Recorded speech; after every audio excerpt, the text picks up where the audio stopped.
ევროპა არ შეიძლება დარჩეს უკრაინის სამშვიდობო მოლაპარაკებებს მიღმა. თქვენ არ გინდათ ნახოთ პოლიტიკური კლასის ნიანგის ცრემლები არა? მათ შორის კალასისა და მელონის, რომლებმაც ამ ხნის განმავლობაში ვერაფერი გააკეთეს და ევროპა მსოფლიოში ყველაზე მეტად დაასუსტეს. ამ ომის მართვას სავარაუდოდ მომავალ წლებში უნივერსიტეტებში ასწავლიან, როგორც ევროკავშირის საგარეო პოლიტიკის ერთ-ერთ უდიდეს მარცხს.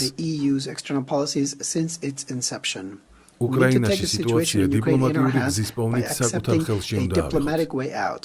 ამის ნაცვლად კი თქვენ ხელში რაკეტები, დრონები, იარაღები აიღეთ და ჩვენი არმიების ბრძოლის ველზე გაგზავნის იდეაც კი განიხილეთ.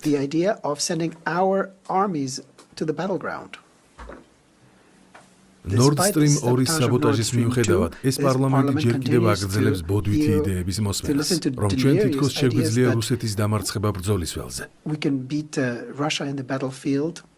თქვენ მიხვდებოდით ბაიდენს და ახლა თქვენი საზოგადოება ტრამპს მიხვდება.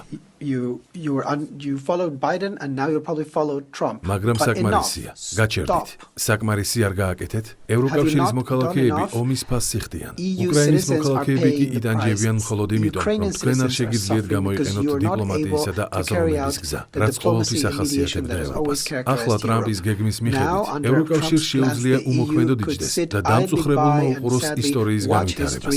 დაუბრუნდეთ მშვიდობაზე საუბარს. გამოიწერე და გაიგე ამბები ლიბერალური ცენზურის გარეშე.